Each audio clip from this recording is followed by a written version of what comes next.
자, 윤석열이 조국 임명 전에 조국 임명하면 사퇴하겠다 이런 말을 했다고 민주당 박홍근 의원이라는 사람이 말을 했습니다. 추가로 말할 게 있지만은 오늘 밝힐 시점은 아니다 이런 말을 했는데요.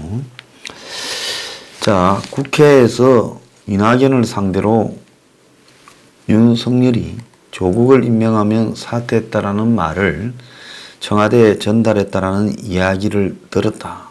총리도 들은 적이 있느냐 하니 이낙연이 확인해주기 어렵다. 이렇게 말을 했습니다. 통상적으로 아니다가 아니라 확인해주기 어렵다라고 하면 그렇다라는 말을 한글로 해석하는데, 자, 그런데 지금 9월 8일 날 윤석열이 조국 임명하면 사퇴하겠다고 이렇게 강하게 이야기를 했다는 겁니다. 이때가 문재인이 동남아 3개국을 돌고 와가지고 토일을 거치면서 이제 고심하다가 월요일 날 밀어붙였지요. 그때 토일 기간에 윤석열이 이렇게 말을 했다라는 겁니다.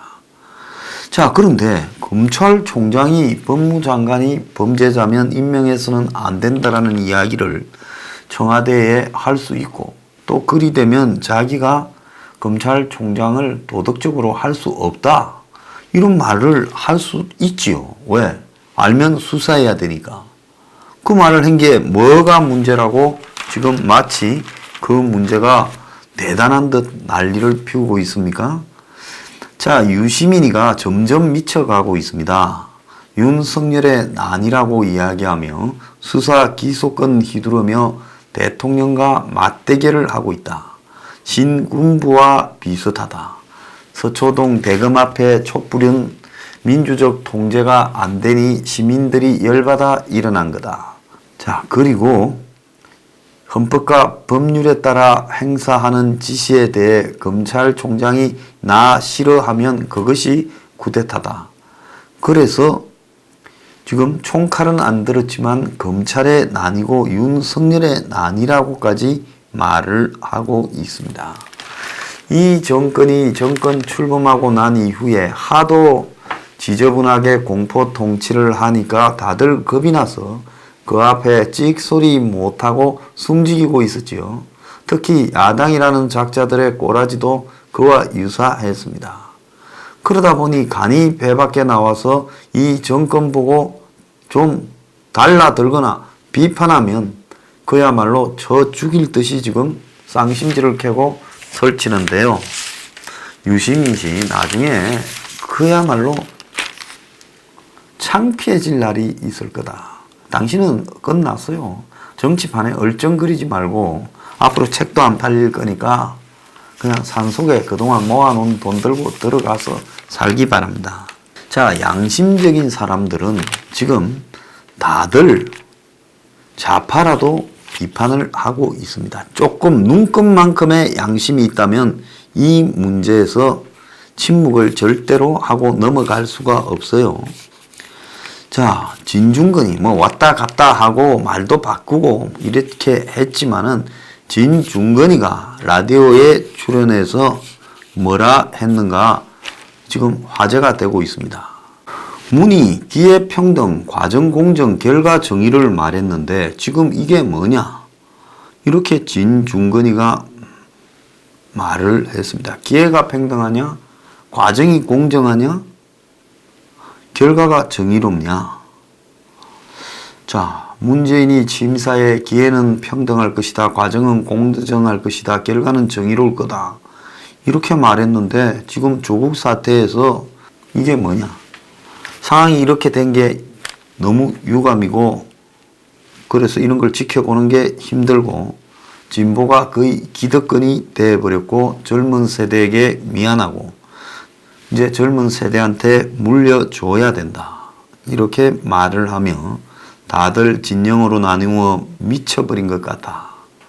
신뢰했던 사람을 신뢰할 수 없게 되고 존경했던 사람을 존경할 수 없게 되어 윤리적으로 패닉 상태에 빠져 있다. 이렇게 말을 했습니다. 양심이 그래도 좀 있으니까 이런 말을 하는 겁니다. 지금 김경률 참여연대 집행위원장이 사표를 내겠다 해도 참여연대가 모가지를 자르겠다고 사표 수리를 하지 않고 지금 조국 문제 비판을 했다고 지금 그를 지금 징계라는 부분으로 망신을 주려고 합니다. 그런데 조국 펀드가 권력형 범죄이다. 참여연대가 증거를 갖고 있다라고 이분이 그래 말을 했어요. 자, WFM 감사 보고서를 보고 제3자에게 조국 장관이 부적격하다라고 말도 했고 소속 연구원들 여러 명이 펀드를 분석한 결과 심각한 문제가 있다는 판단을 내렸고 권력형 범죄 비하 가능성이 있어서 수명이 며칠을 검증을 했다. 밤을 새우면서 저와 같은 회계사 경제학 교수, 경제학 박사들이 분석하고 심각한 문제가 있다. 더 크게 발전할 가능성이 있다. 사실로 판단하기에 충분한 증거가 있다. 이렇게 말을 했고 자, 그래서 섣부른 판단을 하면 라디오 진행자가요. 큰 문제가 될 수 있다고 은근히 협박을 했습니다. 그러니까 이 사람이 법인 등기부 등본, 전자공시 시스템, 유료화된 신용정보를 가지고 더 깊고 넓게 조사 공부했다. 최소한 방송에서 할 만큼의 판단을 내리고 그걸 가지고 말을 한다. 분석 오류도 생길 수 있지 않냐. 참 이게 진행자입니까? 그러니까 참여연대 경제금융센터는 한국 최강인 삼성을 상대로 10년, 20년 쌓아오면서 오류가 있은 적이 없었고 보수 언론의 공격을 받으면서도 자기 금료를 최하한 집단이다. 이렇게 말을 했습니다. 그러면서 참여연대 출신에 대해 입을 막고 참여연대가 그래서 넘어가주는 이런 행위가 조국 사태에서 적나라하게 드러났다라고 말하고 MBC 라디오에서 이야기했어요. 조국 장관을 옹호하는 언론, 한겨레, 경향 이런 데조차도 사모펀드 의혹에 대해 보도를 안 할 수가 없었다. 그런데 참여연대에서는 단 한 줄도 비판하지 않는다. 김경률 소장이라는 사람이 조국 펀드 운용사가 인수한 2차 전지회사 WFM의 실물 정권을 처남이 가졌다라고 지난 9월 24일 드러났을 때 WFM이 코스닥 상장사인데 공시, 자금, 장부 그리고 주식 흐름이 제각각이고 어디서 와서 어디로 가는지 도무지 알 수가 없다. 그래서 전문가들 몇 명이 경제학 교수, 박사, 연구원, 회계사 등이 밤을 새서 분석해서 이거 문제가 있으니 발표해야 된다 해도 참여연대에서 상임집행위원회에서 그걸 뭉개버렸다. 자, 그래서 참여연대 이름으로 나가면 회원 탈퇴 항의가 들어올 거니 안 되었다고 합니다. 그래서 조국 사태 의견을 내지 말고 그러면 최소한 밝혀진 의혹에 대해서는 문제를 제기해야 되지 않냐. 그래야 나중에 창피가 없다라고 했는데 그것도 제대로 안 됐다는 겁니다.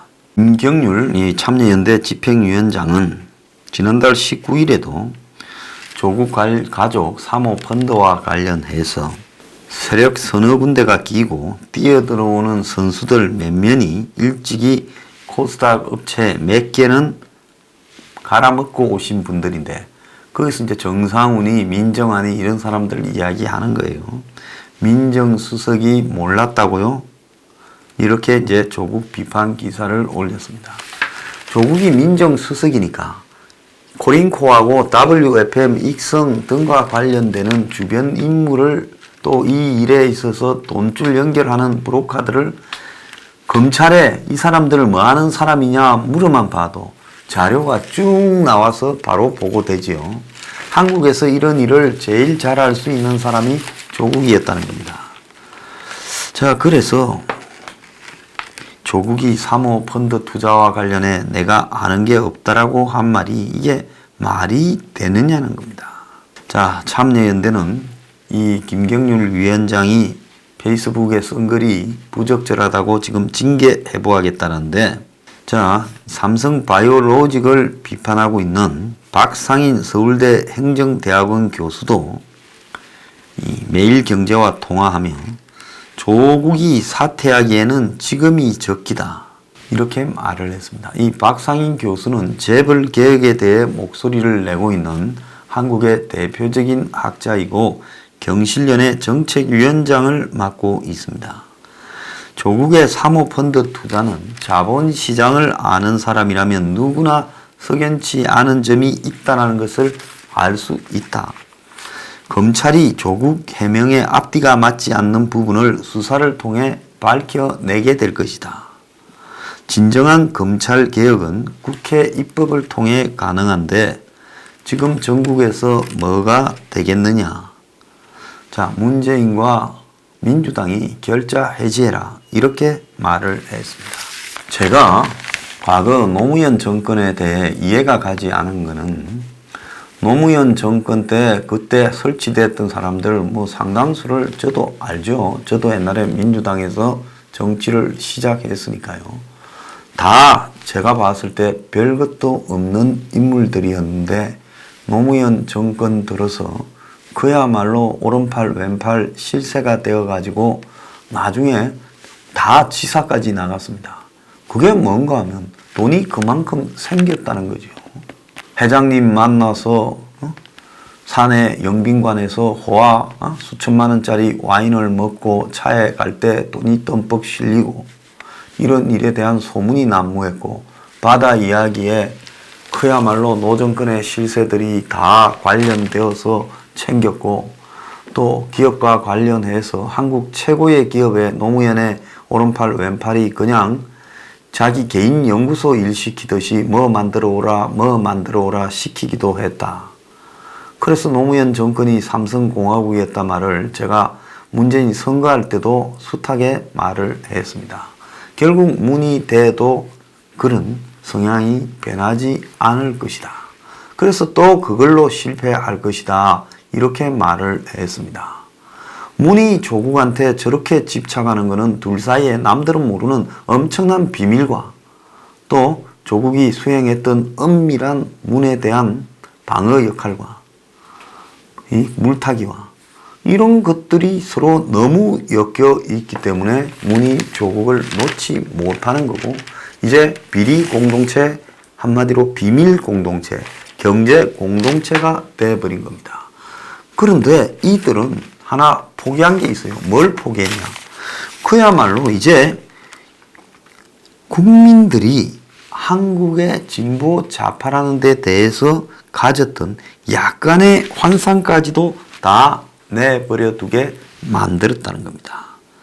그래서 조국으로 인해서 한국의 진보 좌파, TV에 나와서 안 그런 척하고 입으로는 온갖 정의와 기획균등과 공정을 입에 달고 다니는 사람들이 하고 다니는 꼬라지가 얼마나 허접한가. 이제 권력을 가지고 직접적으로 돈을 벌어먹으려고 가게를 차렸다, 이 지경까지 가버린 겁니다.